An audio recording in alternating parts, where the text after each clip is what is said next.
ఇది ఎప్పుడెప్పుడు వాడబడింది అని కౌలన్ షక్దర్ గారి practice and procedure of parliament కౌలన్ Shakdher గారి బుక్లో, అది కూడా లోక్సభ సెక్రటేరియట్ వాళ్ళు ప్రింట్ చేసిందే, 929 పేజీలో ఉంది. ఇది ఇప్పటి వరకు భారతదేశ పార్లమెంటరీ చరిత్రలో 2 సార్లు స్పీకర్ ఈ పనిచేశారు.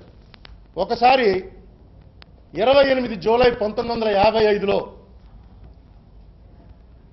ఫైనాన్షియల్ కార్పొరేషన్స్ అమెండ్మెంట్ బిల్లులో ఒక అమెండ్మెంట్ పెట్టినప్పుడు డైరెక్ట్గా స్పీకర్ డివిజన్ అడిగితే, మీరు 14 మంది ఉన్నారు, మీకు డివిజన్ ఇవ్వాల్సినటువంటి పని లేదు, మీరు 14 మంది కనిపిస్తున్నారు, నేను డివిజన్ ఇవ్వట్లేదు అని చెప్పి దాన్ని డిసైడ్ చేయడం జరిగింది.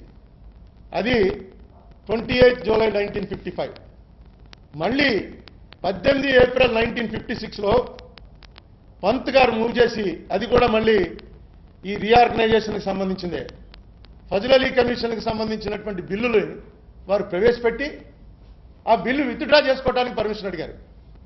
ఎందుకంటే బిల్లు సరిగ్గా పెట్టలేదు, హైకోర్టుల గురించి వాటి గురించి కొన్ని అంశాలు పెట్టలేదు, అందుకని ఈ బిల్లు విత్డ్రా చేసుకుని మళ్ళీ ఫుల్గా బిల్లు పెడతాం, లాస్ట్ సెషన్లో పెట్టిన బిల్లు విత్డ్రా చేసుకోవడానికి అవకాశం ఇవ్వండి అని అడిగారు. అడిగితే కొంతమంది మెంబర్స్ లేచి, ఇది పద్ధతి ప్రకారం మాకు నోటీస్ ఇవ్వకుండా వాళ్ళు విత్డ్రా చేయడానికి లేదు కాబట్టి, మాకు ఇచ్చిన 147 నోటీస్ కరెక్ట్గా లేదు కాబట్టి దీన్ని మేము ఒప్పుకోని డివిజన్ పెట్టండి అన్నారు. అంటే the speaker refused division as no principle is involved in this matter. ఎందుకంటే పెట్టిన గవర్నమెంటే విత్డ్రా చేసుకుంటానంటుంది. దాని గురించి మళ్ళీ ఇది ఎప్పుడు జరిగింది? ఇది ఫస్ట్ పార్లమెంట్. 2 ఇన్సిడెంట్లు కూడా ఫస్ట్ పార్లమెంట్లో. అప్పుడు డివిజన్ అంటే ఇప్పుడులా ఎలక్ట్రానిక్ కాదు, మొత్తం ఇటు వెళ్ళాలి అటు వెళ్ళాలి, ఒక పూట తినేసేది, అందరి పేర్లు నోట్ చేసుకోవాలి. ఫస్ట్ పార్లమెంట్లో హెవీ మెజారిటీతో రూలింగ్ పార్టీ ఉన్నప్పుడు ఈ జరిగినటువంటి ఈ 2 ఇన్సిడెంట్లు తప్ప, 3వ ఇన్సిడెంట్ మళ్ళీ 18 ఫిబ్రవరి 2014 నాడే జరిగింది. డివిజన్ని క్లియర్గా కౌలన్ షక్దర్లో ఇచ్చాడు. The speaker has to see that a division is not claimed unnecessarily, frivolous request for division have been disallowed. అంటే కేవలం ఏమాత్ర సబ్జెక్ట్ లేకుండా ఏదో అల్లరి చేయాలనేటువంటి ఉద్దేశంతో, లేకపోతే డిలే చేయాలనే ఉద్దేశంతో ఫ్రివిలస్ అని చెప్పి ఎప్పుడైతే పదం ఆడారో, అనవసరం ఇది అని చెప్పి స్పీకర్ భావించినప్పుడు మాత్రమే ఇది చేయాలి అనేది కౌలన్ షక్దర్ దాంట్లో ఈ 2 ఉన్నాయి. ఈ 2 కూడా కోట్ చేశాను. చేసి పార్లమెంట్లో ఎలా జరిగింది 34వ పేజీలో మీరు చూసినట్టయితే, మనకు ముందు పార్లమెంట్లో జరిగినవన్నీ కూడా వెర్బాటము ఆ రోజు సాయంకాలంకో మొన్నటికో వెబ్సైట్లో పెట్టేస్తారు. ఆ పెట్టేసిన దాని మీద క్లియర్గా రాసి ఉంటుంది, uncorrected version not for publication అని. దాంట్లో ఎలా ఉంటుందంటే చిన్న చిన్న పొరపాట్లు, అరుణ్ కుమార్ అని రాసే చోట స్పెల్లింగ్లో అనిల్ కుమార్ అని రాశాడనో, లేకపోతే నో అని అన్నదానికి ఎస్ అని అన్నట్టుగా పడిందనో, చిన్న చిన్న టైప్ మిస్టేక్లో అలాంటివి ఇప్పటిదాకా మనం చూస్తూ వచ్చాం. కానీ ఇక్కడ ఎంత తేడా వచ్చిందంటే, అన్కరెక్టెడ్ వెర్షన్లో సౌగత్ రాయ్ గారు, అసదుద్దీన్ ఓవైసీ గారు ఒక అమెండ్మెంట్ ప్రపోజ్ చేశారు. ఆ అమెండ్మెంట్కి క్లాజ్ 8కి ఏదైతే ఇప్పుడు పెద్ద గొడవ కింద ఉందో, క్లాజ్ 8 అంటే గవర్నర్కి ప్రత్యేకాధికారాలు ఇస్తున్నటువంటి అంశం మీద సౌగత్ రాయ్ అనేటువంటి తృణమూల్ కాంగ్రెస్, మన హైదరాబాద్కి చెందిన అసదుద్దీన్ ఓవైసీ వీళ్ళిద్దరూ మూవ్ చేసి మాకు ఇవ్వాల్సిందే, ఖచ్చితంగా మాకు డివిజన్ చేయవలసిందే అని గొడవ చేస్తే, నో హెడ్ కౌంట్ చేస్తున్నానని చెప్పి ఆవిడ ఏమని డిక్లేర్ చేశారంటే, those in favour will please rise in these places, those against may rise in these places అని ఆయిస్ 169 నోస్ నిల్ అని చెప్పి ఆవిడ ప్రకటించేసింది. అంటే ఇద్దరు అడిగారు, వాళ్ళిద్దరు తలకాయలు కూడా ఆవిడ లెక్కలో తీసుకోవాలి, నోస్ నిల్ అంది. అక్కడ 169 ఆయిస్ నోస్ నిల్ అయిందంటే అర్థం ఏంటి? Amendment is adapted. అమెండ్మెంట్కి అనుకూలంగా 169, వ్యతిరేకంగా 0 వచ్చినట్టు. అయితే యాక్చువల్గా అక్కడ ఏం చేసింది ఆవిడ, ది మోషన్ ఈజ్ నెగటివ్డ్ అని ప్రకటించేసింది. ప్రకటించేసి next the clause 8 stands part of the bill, the motion was adopted, clause 8 is added to the bill, now we go to clause 9 అని రొటీన్గా వెళ్ళిపోయింది. అదే అన్కరెక్టెడ్ వెర్షన్లో వచ్చింది. కరెక్టెడ్ వెర్షన్లో దాన్ని ఎలా మార్చారంటే, నోస్ ఆయిస్ అడిగితే 169 వచ్చింది. ఎప్పుడు ఆవిడ ప్రకటించింది, clause 8 stands part of the bill, those in favour may say aye, those against may say no, అని క్లాజ్ 8 ఇందులో పెట్టాలా వద్దా అని ఆవిడ అడిగినట్టు, దానికి 169 ఆయ్ అన్నారు కాబట్టి క్లాజ్ 8ని అడాప్ట్ చేస్తున్నామని. అసలు అడగకుండా, డివిజన్ అడగకుండా ఎప్పుడు కూడా స్పీకర్ అడగటం అనేది ఉండదు. ఇది జరిగింది యథార్థంగా వాళ్ళు రాసిన దాన్ని ఎలా మార్చాలని ఆలోచించి ప్రింటెడ్ వెర్షన్లో ఇది పెట్టారు. 4 లైన్లు కలిపారు. మొత్తం ఏ బిల్లులో ఏ క్లాజుకి కూడా క్లాజ్ని అడాప్ట్ చేయటువంటి ఓటింగ్ అడగల ఆవిడ, హెడ్ కౌంట్ తీసుకోవాలా. ఓన్లీ క్లాజ్ 8కే ఆవిడ ఆయిస్ నోషన్, ఎందుకంటే అది మార్చడం కోసం 4 లైన్లు కలిపేశారు. ఇవి ఇప్పటి వరకు ఇదే పరిస్థితి రాజ్యసభలోకి వెళ్తే లైవ్ టెలికాస్ట్ ఇచ్చారు కాబట్టి రాజ్యసభలో సీతారాం యేచూరి గారు టీఎంసీ పార్టీ వాళ్ళు డివిజన్ అడిగితే డిప్యూటీ చైర్మన్ గారు ఏం చెప్పాడంటే, రూల్స్ ప్రకారం హౌస్లో నార్మల్సీ లేకుండా, ఆర్డర్ లేకుండా డివిజన్ అనేది జరగదు, కుదరదు. మీరందరూ వెళ్ళి కూర్చుంటే నేను డివిజన్ పెడతాను, లేకపోతే డివిజన్ కుదరదు అని పదే పదే మనకి అది కూడా పెట్టాను. మొత్తం రాజ్యసభలో జరిగింది కూడా. రాజ్యసభలో అయితే ఆర్డర్ ఉంటే కానీ జరగనటువంటి డివిజను హెడ్ కౌంటు లోక్సభలో తలుపులు వేసేశారు కాబట్టి, టెలికాస్ట్ ఆపేశారు కాబట్టి ఏం చేసినా పర్వాలేదనే ఉద్దేశంతో ఆ రోజున హౌస్లో మెజారిటీ లేదు. యథార్థంగా విషయం ఏంటంటే, సంతకాలు పెట్టినటువంటి అటెండెన్స్ రిజిస్టర్ చూసినట్టయితే 66 మందే బీజేపీ వాళ్ళు సంతకం పెట్టారు, 101 మందే కాంగ్రెస్ వాళ్ళు ఉన్నారు, 354 మంది టోటల్గా ఉన్నారు అక్కడ లోపల. కాంగ్రెస్ బీజేపీ మీకు చూసుకుంటే 169 లెక్క చూసుకున్నా 354లో 169 సగం అవ్వదు. దీంట్లో క్లాజ్ 8 అంటూ పెట్టి ఓటింగ్ పెడితే తెలంగాణ ప్రాంతం వాళ్ళు ఒప్పుకోరు, పోలవరం అంటూ ఓటింగ్ పెడితే బీజేడీ వాళ్ళు ఒప్పుకోరు, బీజేడీ వాళ్ళకి తెలంగాణ వాళ్ళు సపోర్ట్ చేయవలసి వస్తుంది. ఏకాభిప్రాయం సాధించకుండా అయ్యింది అని అనిపించేసి మళ్ళీ దీన్ని తీసుకొచ్చి లోక్సభలో ఇంకా పెట్టడానికి అవకాశం లేకుండా మర్నాడే లోక్సభ డిజాల్వ్ అయిపోతుందనేటువంటి సంగతి తెలుసుకుని ఆఖరి రోజు వరకు ఆగి, ఆ రోజున లోక్సభలో ఒక్క అమెండ్మెంట్ కూడా ప్రపోజ్ చేయనటువంటి బీజేపీ పార్టీ వాళ్ళు రాజ్యసభలో 20 అమెండ్మెంట్స్ ప్రపోజ్ చేసి, ఆ 20 అమెండ్మెంట్స్ కూడా కేవలం జనాలకు చూపించడానికి మేము ఫైట్ చేస్తున్నామని చూపించడానికే తప్ప ఏ అమెండ్మెంట్ మీద డివిజన్ అడగకుండా అన్ని అమెండ్మెంట్స్కి తలొంచేసి ఒప్పేసుకుని ఈవేళ భారతదేశ పార్లమెంటరీ చరిత్రలో తలదించుకోవలసినటువంటి అంశం ఇది. ఇంత దారుణంగా బిల్స్ పాస్ చేస్తారు, ఇంత దారుణంగా ఈ పార్లమెంటు వ్యవహరిస్తుందని బహుశా ఈ రాజ్యాంగాన్ని రాసినటువంటి వాళ్ళు కానీ, ఈ దేశానికి స్వాతంత్రం తేవటం కోసం ప్రయత్నించిన వాళ్ళు కానీ, ఈ దేశాన్ని ప్రజాస్వామ్య దేశంగా నిలబెట్టడం కోసం ప్రాణాలు అర్పించినటువంటి వాళ్ళు కానీ ఏనాడు ఊహించుండరు. ఇది చాలా దయనీయమైనటువంటి పరిస్థితి. ఒక అత్యంత కీలకమైనటువంటి రాష్ట్ర విభజన లాంటి బిల్లుని ఇంత వెటకారంగా వేళాకోళంగా అడిగేవాడు ఎవడు అన్నటువంటి పద్ధతిలో ప్రతిపక్షము రూలింగ్ పార్టీ కలిసిపోయి చేస్తే దీనికి రెమెడీయే లేదా? ఇది కోర్టులో ప్రజెంట్ చేద్దామంటే ఈ వేళటి వరకు సుప్రీంకోర్టులో మేము వేసిన పిటిషన్లో కేంద్ర ప్రభుత్వం వాళ్ళు కౌంటరే దాఖలు చేయలే. మే 5వ తారీఖున జస్టిస్ దత్తు గారు 4 వీక్స్ టైం ఇస్తూ ఆగస్టు 20 నాటికి పోస్ట్ చేశారు. ఈ వేళటికి దత్తు గారు చీఫ్ జస్టిస్ అయిపోయారు, ఈ వేళటికి కౌంటర్ కూడా దాఖలు చేయలే. అదే కేంద్ర ప్రభుత్వంలో ఈవేళ ప్రధానమైనటువంటి పాత్రలో ఉన్నటువంటి అరుణ్ జైట్లీ గారు రాజ్యసభలో చెప్పాడు, ఈ బిల్లు చెల్లదు, ఇది అన్కాన్స్టిట్యూషనల్, ఇల్లీగల్ బిల్లు, ఈ బిల్లును మార్చండి, ఇలా ఈ బిల్లు వెళ్తే మాత్రం కోర్టు కొట్టేస్తుంది అని చెప్పినటువంటి అరుణ్ జైట్లీ గారు ఓ పెద్ద అడ్వకేట్. ఈయన దానికి సమాధానం చెప్తూ కోర్టుకి ఎలాగ వెళ్తుంది ఇది, అప్పుడు కోర్టు ఏం చెప్తే అది చేద్దాంలేండి, ఇప్పుడు హడావిడికి ఇప్పుడు కంగారు అయిపోయింది, ఇంకా ఎలక్షన్ నోటిఫికేషన్ వచ్చేస్తుంది అన్నటువంటి భావనతో దానికి సమాధానం చెప్పాడు ఇంకో పెద్ద అడ్వకేటు కపిల్ సిబాల్ గారు. ఈ వేళటి వరకు ఇంత కీలకమైనటువంటి అంశంలో కోర్టులో కౌంటర్ కూడా వాళ్ళు దాఖలు చేయలేదంటే ప్రభుత్వం యొక్క బ్యాంక్రప్సీ, దివాలా కోరుతనం బయటపడుతోంది. చేసినటువంటి తప్పుని ఒప్పుకుని తీరాలి కోర్టులో,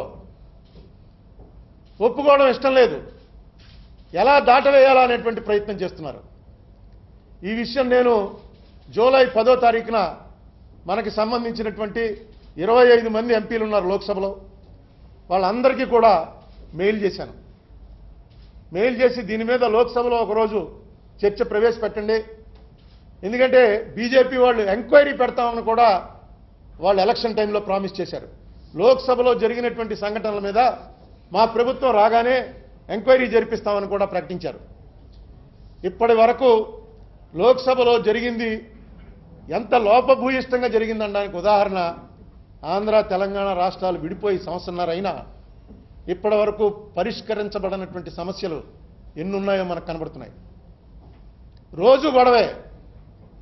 నీళ్ల గురించి ఇటే పోలీసులు అటే పోలీసులు ఇండియా పాకిస్తాన్ లాగా మోహరించి గన్స్ తోటి వెళ్ళవలసినటువంటి పరిస్థితి వచ్చిందంటే, హైదరాబాద్లో ఏసీబీ రైడ్ జరిగితే మా ఏసీబీ మాకుంది, మీ ఏసీబీ మీకుంది, మా రాజ్యం మాది, మీ రాజ్యం మీది అనేటువంటి పరిస్థితిలో ఇద్దరు ముఖ్యమంత్రులు ఒకళ్ళనొకళ్ళు మాట్లాడుకునేటువంటి పరిస్థితి ఉంటే, 371D ప్రకారం 10 ఏళ్ల పాటు విద్యార్థులందరికీ కూడా ఈవేళ ఏ సౌకర్యం పొందుతున్నారో అదే సౌకర్యం మీరు పొందుతారని చెప్పినా ఆ సౌకర్యం లేదని ప్రకటిస్తే ఒక తండ్రి ఆత్మహత్యకు ప్రయత్నించడం ఏంటి? నా పిల్ల నేటివ్ ఎక్కడ నేటివ్ అవుతుందని అడుగుతూ, ఆఫీసుల దగ్గర డైరెక్ట్గా ఆఫీసులు వస్తే తలుపులు వేసేసి నీకు ఈ ఆఫీసులో ప్రవేశం లేదు బయటికి వెళ్ళిపో అని చెప్పి ఒక రాష్ట్రం వాళ్ళు ఇంకో రాష్ట్రం వాళ్ళని తోచేయటం. సెక్షన్ 8 ప్రకారం వైటల్ ఇన్స్టాలేషన్స్ అంటూ క్లియర్గా అందులో రాసినప్పటికీ దాన్ని అమల్లోకి తీసుకునేటువంటి అమలు చేసేటువంటి హెడ్ ఎవరో ఆ హెడ్ని అంగీకరించినటువంటి పరిస్థితుల్లో ఉండటం. వీటన్నిటికీ కారణం ఏంటంటే ఈ యాక్ట్ కాదు, ఈ బిల్లు పాస్ అవ్వలేదు. పాస్ అవ్వనటువంటి బిల్లు యొక్క పర్యవసానాలే ఈవేళ ఆంధ్ర తెలంగాణ రాష్ట్రాల్లో అనిశ్చితికి ప్రధాన కారణాలు. నేను అనుకుంటాను ఒకసారి చదివితే ఆవేళ అసదుద్దీన్ ఓవైసీ అనే వ్యక్తి ఏవైతే అమెండ్మెంట్స్ ప్రవేశపెట్టాడో ఆ అమెండ్మెంట్స్ మీద చర్చ కనుక జరుగుంటే ఈవేళ ఈ పరిస్థితి ఉండేది కాదు. ఆయన ఒక్కడే పెట్టాడు, మన ప్రాంతానికి సంబంధించిన వాడు. రాజ్యసభలో మన ప్రాంతానికి సంబంధించిన వాడు, మన రాష్ట్రం నుంచి మెంబర్షిప్ కానివాడైనటువంటి వెంకయ్యనాయుడు గారు ఆయన చాలా అమెండ్మెంట్స్ ప్రపోజ్ చేశారు. దేని మీద కూడా డివిజన్స్ టెస్ట్ చేయలేదు, దేనికి గవర్నమెంట్ ఒప్పుకోలేదు. ఒప్పుకోదని చెప్పి కూడా వాళ్ళకి తెలుసు. ఎందుకంటే ఒప్పుకుంటే మళ్ళీ లోక్సభకి వెళ్ళాలి, మళ్ళీ లోక్సభకి వెళ్తే లోక్సభలో మెజార్టీ లేదు. సో నాకు నమ్మకం ఉంది, చాలా భారత రాజకీయాల్లోనే ఒక గొప్ప మేధావిగా పేరు పొందినటువంటి ప్రణబ్ ముఖర్జీ గారు ఆర్టికల్ 79 ప్రకారం ప్రెసిడెంటు, లోక్సభ, రాజ్యసభ కలిపి పార్లమెంట్ అని పిలువబడతాయి. ఓన్లీ లోక్సభ రాజ్యసభే కాదు, ప్రెసిడెంటు, లోక్సభ, రాజ్యసభ 3 కలిపితేనే పార్లమెంట్. పార్లమెంట్కి హెడ్గా ప్రెసిడెంట్ ఆఫ్ ఇండియా తగు చర్యలు తీసుకుంటారనేటువంటి నమ్మకంతో ఆయనకి ఈ లెటర్ ఇవ్వటం జరిగింది.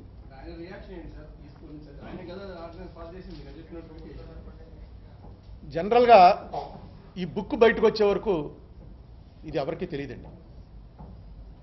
అన్కరెక్టెడ్ వెర్షన్ బయటకు వచ్చినా దాన్ని బేస్ చేసుకుని ఎవరు మాట్లాడటానికి లేదు. కరెక్ట్ అయ్యి బుక్ పబ్లిష్ అయ్యి బుక్ బయటకు వచ్చే వరకు దాంట్లో లోపల ఏం జరిగిందిరా అన్నది తెలియదు. నేను దాంట్లో సంబంధించి ఆ లోపల ఉన్నటువంటి లోక్సభ స్టాఫ్ని అడిగాను, లోపల ఉన్నటువంటి మెంబర్స్ని అడిగాను, వెల్లో ఉన్నటువంటి మెంబర్స్ని అడిగాను. దీని మీద చాలా వర్క్ చేసి వాళ్ళందరి అభిప్రాయాలు తీసుకున్న తర్వాతే ఖచ్చితంగా ఈ బిల్లు పాస్ అవ్వలేదు అనేటువంటి నిర్ధారణకు వచ్చిన తర్వాత ఆయనకి ఇవ్వటం జరిగింది. కరెక్టే. ఎందుకంటే మీకు ఎంతమంది మెంబర్స్ ఉన్నారో మీరు చూడలేదుగా. అటెండెన్స్ లిస్ట్ తీసుకుంటే కానీ మెంబర్స్ ఎంతమందో తెలియదు. తీసుకున్న తర్వాత ఎవరెవరు ఏ పార్టీ వాళ్ళు అన్నటువంటిది లెక్కేస్తే ఏ పార్టీ వాళ్ళు ఎంతమంది ఉన్నారో తెలిసింది. సుష్మా స్వరాజ్ గారు డైరెక్ట్గా ప్రకటించారు. ఆవిడ స్పీచ్లోనే, అంటే మీరు పైన ఉన్నప్పటికీ మీకు క్లియర్గా వినబడి ఉండదు. కాదు సుష్మా స్వరాజ్ గారు ఏమని ప్రకటించారంటే, इसीलिए सारे विपक्ष के विरोध के बावजूद हम खड़े होकर इस बिल का समर्थन कर रहे हैं ताकि तेलंगाना निर्माण का उन बच्चों का सपना पूरा हो सके. ఆవిడే చెప్పింది, మొత్తం ప్రతిపక్షంలో అన్ని పార్టీలు ఈ బిల్లును వ్యతిరేకిస్తున్నాయి, అయినా సరే మేము సపోర్ట్ చేస్తున్నాం అని చెప్పి ఆవిడ ప్రకటించింది. ప్రతిపక్షాలన్నీ వ్యతిరేకించి రూలింగ్ పార్టీలో డైరెక్ట్గా మంత్రులు ఇద్దరు వెళ్ళలో ఉండి అంత గొడవ జరుగుతుంటే ఇది ప్రివిలేజ్ రీజన్ డివిజన్ అడగటం అని చెప్పి స్పీకర్ భావించినట్టయితే ఇంతకన్నా సీరియస్ అంటూ ఈ దేశంలో ఎప్పుడు ఏ క్వశ్చన్ రాదు. ఏ క్వశ్చన్ అయినా సరే స్పీకర్ డిసైడ్ చేసేయచ్చు అంతే. అయ్యా ఇది ఫస్ట్ ఆఫ్ ఇట్స్ కైండ్ జరిగింది అనర్థం. ఈ అనర్థాన్ని ఎలా సెట్ చేయాలన్నది మళ్ళీ పార్లమెంటే డిసైడ్ చేయాలి. Parliament is the highest body. పార్లమెంటే మళ్ళీ డిసైడ్ చేయాలి ఇది ఏం చేయాలన్నది. జరిగిపోయింది, రివర్స్ అవ్వదు. రాష్ట్ర విభజన జరిగిపోయింది. ఈ విభజన జరగటంలో చేసినటువంటి ఈ తప్పుడు పని వల్ల ఏవైతే అవకతవకలు ఏర్పడ్డాయో ఆ తప్పుడు పనిని సెట్ చేయవలసిన బాధ్యత కూడా ఈ పార్లమెంట్ మీదే ఉంది. మళ్ళీ పార్లమెంట్లో చర్చ పెడతారు. చర్చ పెట్టి ఓటింగ్ పెట్టాలి. ఇవాళ కూడా బీజేపీ కాంగ్రెస్ కలిస్తే పాస్ అవుతుంది. చర్చ డివిజన్లో ఏ ఏ అంశాల మీద అయితే అమెండ్మెంట్స్ని ఒప్పుకోకుండా ఓటింగ్ ఒప్పుకోకుండా చేశారో అన్ని అంశాల మీద నీకు డివిజన్ అంశం మీద పెట్టిన డివిజన్కి అంగీకరించిన రెండు పార్టీలు కలిపితే 15 లోక్సభలో ఎంత బలం ఉందో 16లో కూడా అంత బలం ఉంది.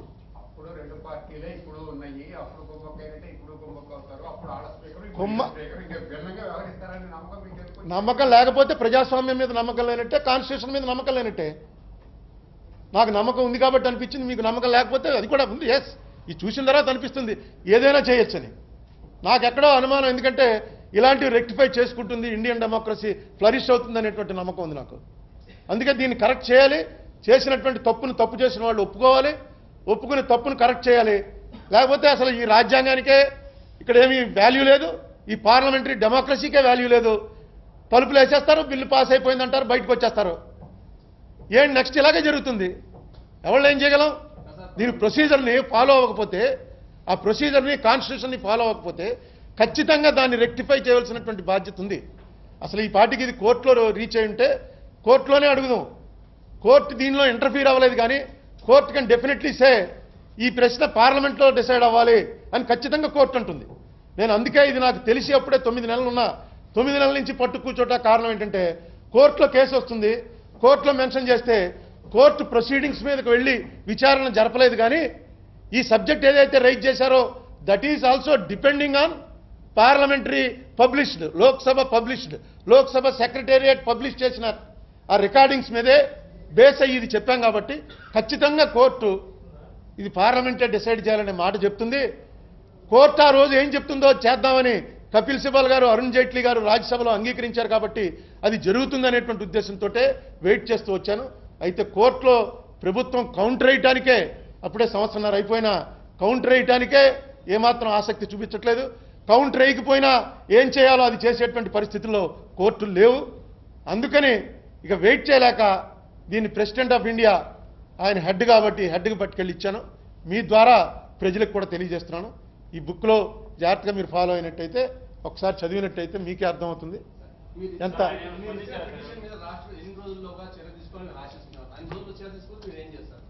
అయ్యా రేపు పార్లమెంట్ స్టార్ట్ అవుతుంది. నేను చేయవలసింది ఏంటో నేను not a member of parliament. నాకు నీకు ఉన్నటువంటి ఒకే ఒక తేడా ఏంటంటే నువ్వు అట్లీస్ట్ జర్నలిస్ట్, నాకు అది లేదు. నేను రాస్తే వేసేవాడు కూడా లేడు. నువ్వు కనీసం ఇది ప్రజల్లోకి తీసుకెళ్ళచ్చు, ప్రజలకు చెప్పచ్చు. నేను మాట్లాడడానికి అవకాశం ఉన్నదల్లా as a individual citizen of India తయారు చేసాం, ప్రెసిడెంట్కి ఇచ్చాను. ప్రెసిడెంట్ ఆసక్తిగా చదివారు. ఇది మొత్తం నా ఎదురుకుండానే 4 పేజీల లెటరు చదివాడు ఆయన. ఈ పుస్తకం తీసుకుని పుస్తకంలో ఇలా 4-5 చోట్ల ఫస్ట్ పేజీలో నేను ఏవేవైతే మెన్షన్ చేశానో అవన్నీ చదివాడు ఆయన. ఇంతకన్నా ప్రెసిడెంట్ ఆఫ్ ఇండియాకి టైం పెట్టేంత కెపాసిటీలో నేను లేను. చేయకపోతే ఏంటి నీతిగా నేను అడిగేటువంటి పరిస్థితిలో నేను లేను. కానీ మీరున్నారు, మీరు ఖచ్చితంగా అడగచ్చు. మీరు ఒక్కటి కాదు, గవర్నర్ 371D గవర్నర్ అధికారులు జాయింట్ క్యాపిటల్ మీరు బుక్ చూస్తే తెలుస్తుంది. షెడ్యూల్ 9, షెడ్యూల్ 10 అన్నిటి మీద అతను అమెండ్మెంట్స్ చేశాడు. ఇతను సౌగత్ రాయ్ అనేవాడు అసలు ఈ డివిజన్ ఎలా చేస్తారంటే ఆయన అమెండ్మెంట్స్ ప్రపోజ్ చేశాడు. వాళ్ళు against division, Trinamool Congress. Procedure ప్రకారం చేయమన్నారు. ప్రొసీజర్ ఎందుకు చేయలేదు అనేది నాకు అప్పటి నుంచి అనుమానం ఉంది. కానీ తర్వాత అందరితో మాట్లాడిన తర్వాత రిజిస్టర్, అటెండెన్స్ రిజిస్టర్ దాన్ని బేస్ చేసుకుని వెళ్ళడానికి లేదు. ఎందుకంటే అటెండెన్స్ రిజిస్టర్ కిందే రాసి ఉంటుంది ఇది ఓన్లీ బేటాల కోసం తప్ప ఇంక దేనికోసం కాదు అని. రిజిస్టర్లో పేరు సంతకం పెట్టకుండా లోపల ఓటేసాడు అనుకోండి, ఆ ఓటు చెల్లుతుంది. ఎందుకంటే ఇతను ఆ వేళ రాలేదు, ఎలా ఓటేసాడంటే లేదు, క్లియర్గా క్లాస్ పెట్టారు. కానీ ఆ రోజున మొత్తం ఉన్న వాళ్ళందరూ, ఉదాహరణ ఏంటంటే సెంట్రల్ హాల్లో ఎవడో లేడు, మధ్యలో బయటికి రావడానికి వీలు లేకుండా 1:26 నిమిషాల్లో తలుపులేసి మొత్తం ఫినిష్ చేశారు. ఎంటైర్ ప్రెస్, గ్యాలరీలో ఉన్న ప్రెస్ అందరూ చూశారు. ఫుల్ హౌస్ ఉంది. అటెండెన్స్ రిజిస్టర్ ప్రకారం 354 ప్లస్ మినిస్టర్స్ సంతకాలు పెట్టరు. మినిస్టర్లు అందరూ 22 మంది మంత్రులు ఉన్నారు.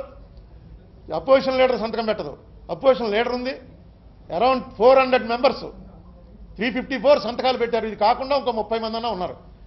వాళ్ళలో వాకౌట్ చేసి బయటకు వచ్చేసిన వాళ్ళు మన బాలు ఒకడు, శరద్ యాదవ్ ఒకడు, వాళ్ళిద్దరు పార్టీలు కలిపితే 28 ఉన్నాయి. ఆ 28 మంది వెనక్కి బయటకు వచ్చేసిన 169 50% అవ్వాలా. 50% అవ్వకపోతే డెమోక్రసీలో అర్థమే లేదు. క్లియర్గా 50+ ఉండాలి, ఉంటేనే అది డెమోక్రసీలో పాస్ అయినట్టు.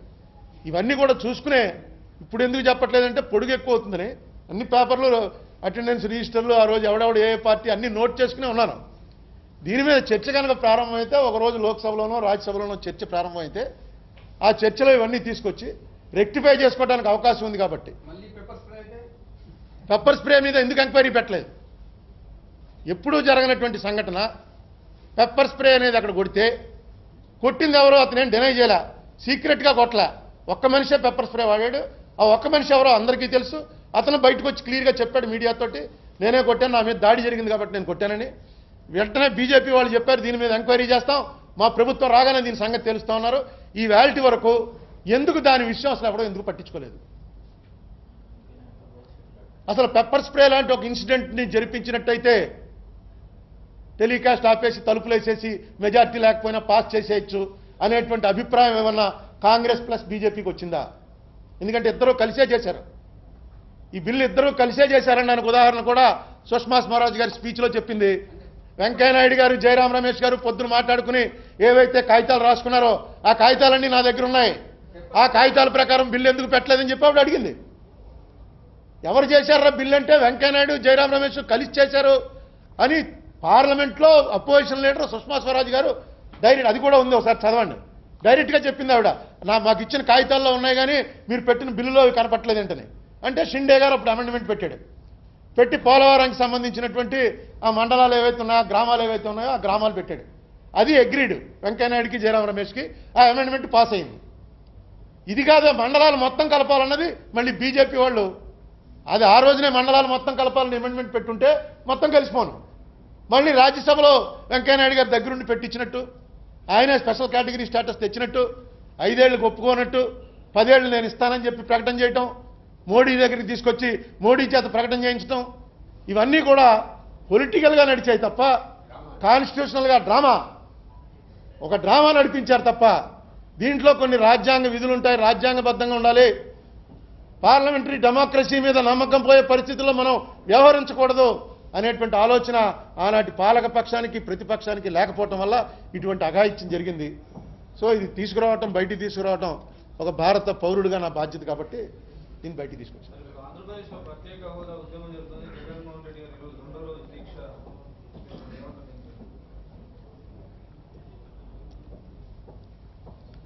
జగన్మోహన్ రెడ్డిది ఇది 3వసారి అనుకుంటాను దీని మీద దీక్ష.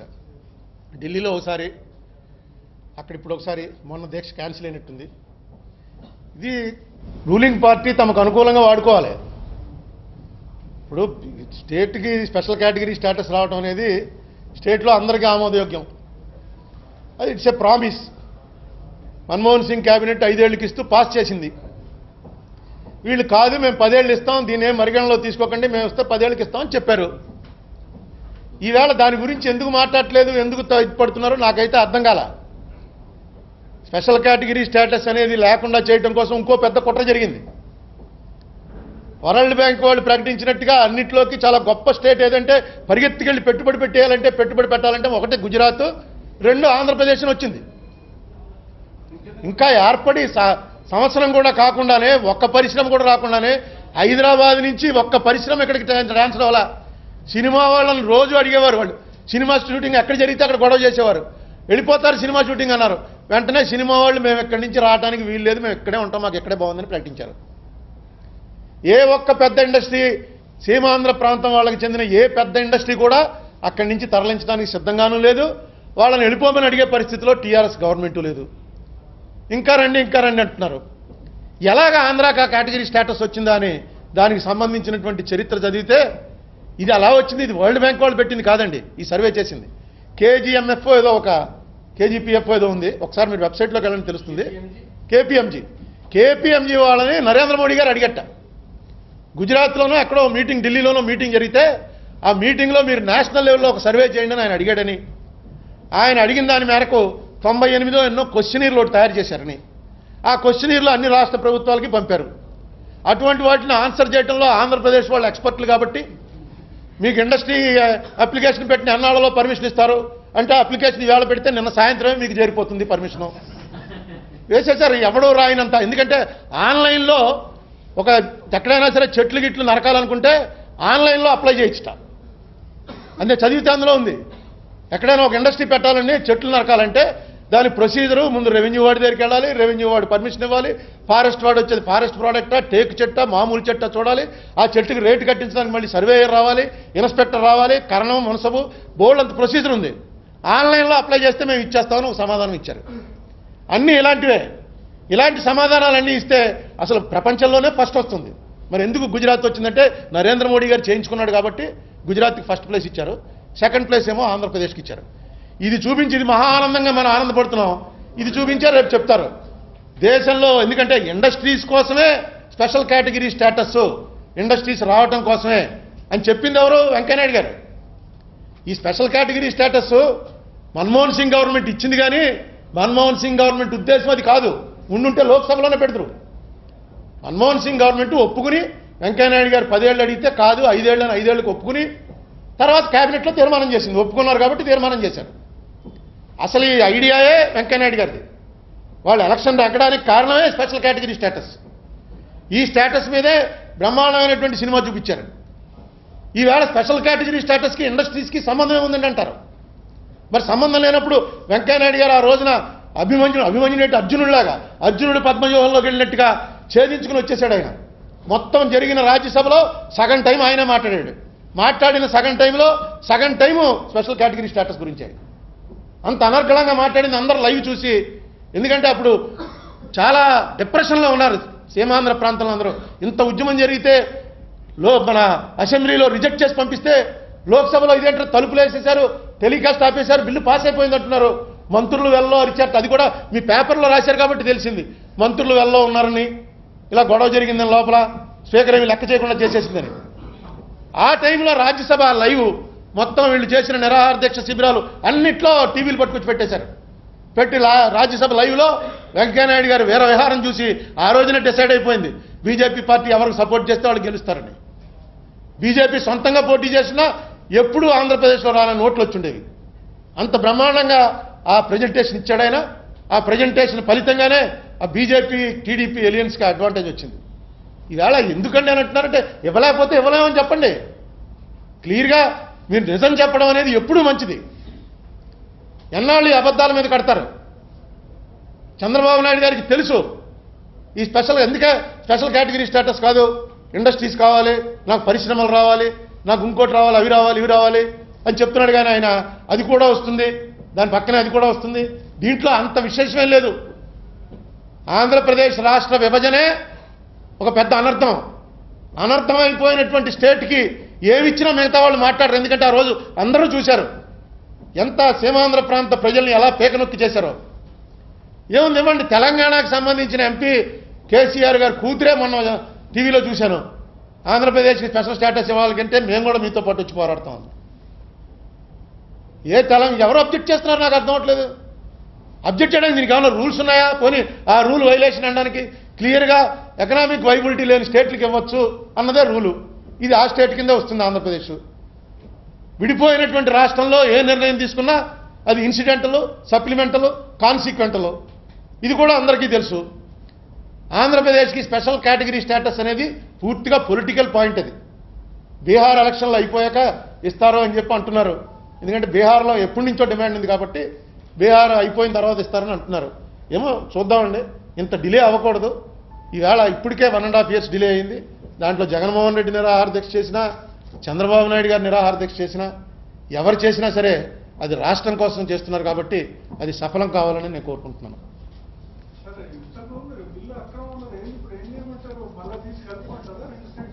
అయిపోయింది, అది నువ్వు లేట్గా వచ్చావు. ఇంకేమైనా ఉందండి? ఇప్పటి వరకు ఏమి సాధించామో అదే సాధిస్తాం. ఎవడో అనర్థాన్ని ఎత్తి చూపేవాడు ఎవడో ఒకడు లేకపోతే అది దేశానికి చాలా పెద్ద అనర్థం.